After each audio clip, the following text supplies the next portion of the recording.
Mga kababayan, wag po kayong mag-scroll. Kung isa ka sa milyong SSS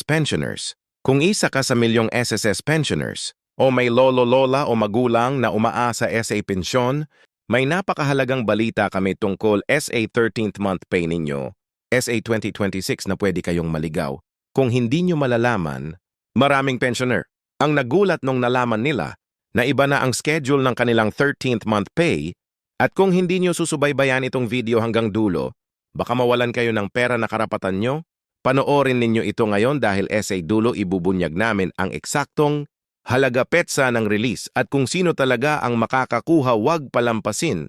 Ang bawat segundo ng video na ito ay pwede kayong makatipid ng libo-libong piso. Mga kababayan, kung gusto nyo lagi kayong unang makaalam ng mga importanteng balita, para SA mga SSS pensioner dito SA channel lang kayo dapat. Ako mismo ang naglalabas ng mga updates at gabay para SA inyo at pareho nating siguradong hindi nyo maiwan. Ang anumang mahalagang detalye, ita-upload kayo rin ang topic na ito ng detalyado kaya mag-subscribe kayo ngayon para siguradong makuha nyo lahat ng impormasyon ng diretso sa inyo mga kababayan. Kung kayo ay isang SSS pensioner o meron kayong magulang lolo, lola o kamag-anak na tumatanggap ng pensyon mula SA Social Security System, pakinggan ninyo ng mabuti ang video na ito dahil may napakahalagang balita tayong tatalakayin ngayon.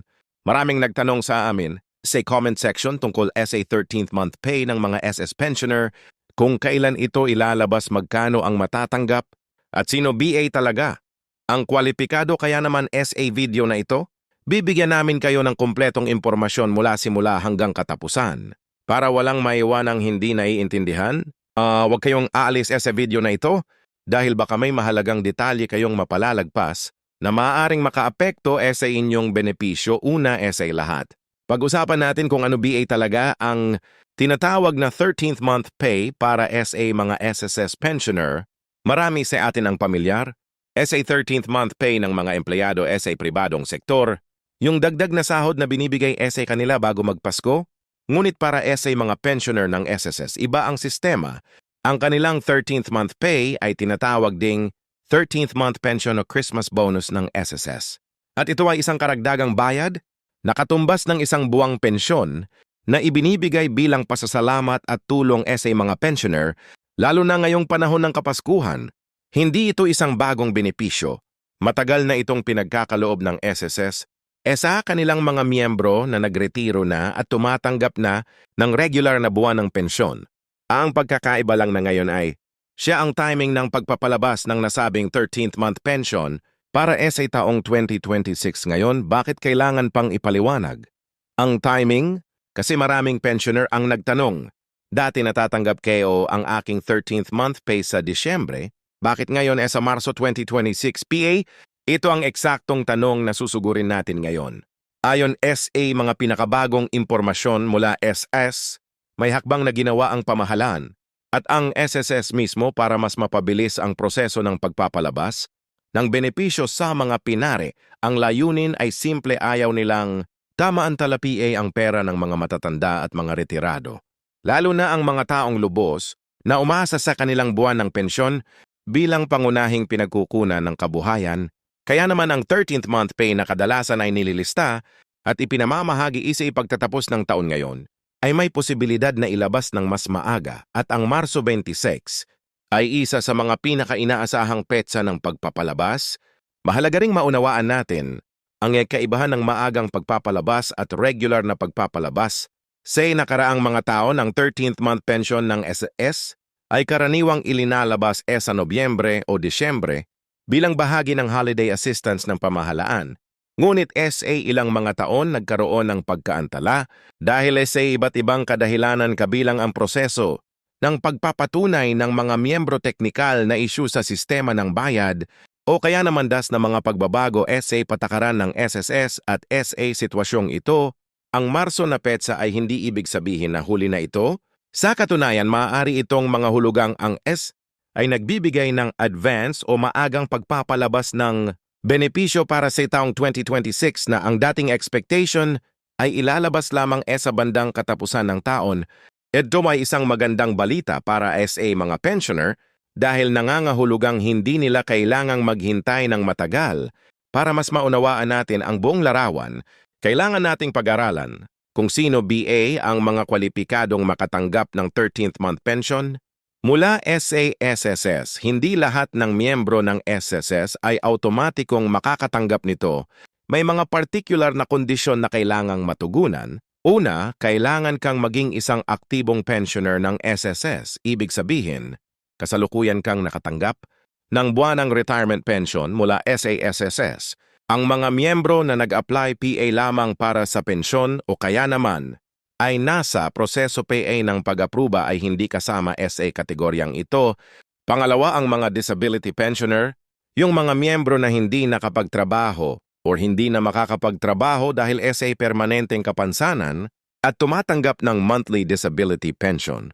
Ay kabilang din sa mga kwalipikado. Pangatlo, ang mga survivorship pensioner, yung mga balo-anak o dependent na miyembro ng isang namatay na SSS member at kasalukuyang tumatanggap ng survivor's pension ay may karapatang matanggap ang 13th month benefit na ito. Ngayon pag-usapan naman natin ang pinaka-inaabangan ng lahat. Magkano BA ang matatanggap? Ang simpleng sagot ay katumbas ito ng inyong isang buwang pensyon. Kaya kung ang inyong buwan ng pensyon ay PH 5,000, ang inyong 13th month pay ay PH 5,000. Rin, kung ang inyong buwan ng pensyon ay 10,000. Ganon din ang inyong 13th month, doon ang pangunahing formula na ginagamit ng SSS. Sa pagkukwenta ng 13th month pension, hindi ito isang flat rate o pantay-pantay na halaga para SA lahat. Nakasalalay ito sa inyong individual na monthly pension amount na naman ay nakabatay sa inyong mga kontribusyon SASSS noong nag-aaktibo ka PA bilang miyembro. Kaya naman ang mga miyembro na mas maraming naiambag sa SSS at mas matagal na nagbayad ng contributions ay karaniwang may mas mataas na buwan ng pensyon at SA makatuwid ay mas malaki rin. Ang kanilang 13th month pay ngayon ay pag-aralan natin ang kasaysayan ng 13th month benefit ng SSS para mas maunawaan natin kung paano ito nagbago.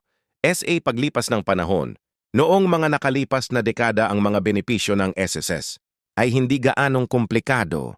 Isang tuwid na buwan ng pensyon lamang ang binibigay sa mga retirado, ngunit sa paglipas ng panahon habang lumalaki ang SSS at habang tumataas ang bilang ng mga miyembro at pensioner, nagdagdag ang pamahalaan ng iba't ibang uri ng benepisyo para mas mapalakas ang suporta sa mga retirado. Ang 13th month pension ay isa sa mga pinakamahalagang dagdag na benepisyo na ito sa ilalim ng Republic Active 109-990 ang Social Security Act of 2018, pinalakasan at pinalawig ang mga benepisyo ng SSS para sa mga miyembro. Kasama SA, mga pagbabagong ito ang mas mataas na pensyon, amounts at mas malinaw na mga patakaran tungkol sa iba't ibang uri ng benepisyo. Napansin din ng maraming pensioner na SA ilang taon may karagdagang tulong mula sa pamahalaan na ibinibigay kasabay ng 13th month pensyon. Halimbawa, SA ilang pagkakataon nagbibigay din ng DSWD or ang pamahalaan ng ayuda o financial assistance sa mga senior citizen na pensyoner bilang karagdagang suporta. Ito ay hiwalay sa 13th month pension ng SSS, ngunit kadalasan ay sabay-sabay na tinatanggap ng mga pensioner. Ang dalawang ito na nagdudulot ng mas malaking relief para SA kanila at SA kanilang mga pamilya, ngunit para sa video na ito, ang ating focus ay ang 13th month pension ng SSS specifically para hindi tayo malito, ay sa pangmahalagang bagay na kailangan nating pag-usapan ay kung paano ibibigay ang 13th month pension. Ang proseso ng pagpapalabas at pamamahagi para SA mga pensioner na naka-enroll na SS online remittance or may link na bank account SASSS, ang kanilang 13th month pension ay automatikong ide-deposit SA kanilang account, hindi na kailangan pang pumunta SASSS branch or mag-apply para dito. Ito ay auto-credited, ibig sabihin dumidiretso na ito sa inyong account ng walang karagdagang hakbang mula sa inyo.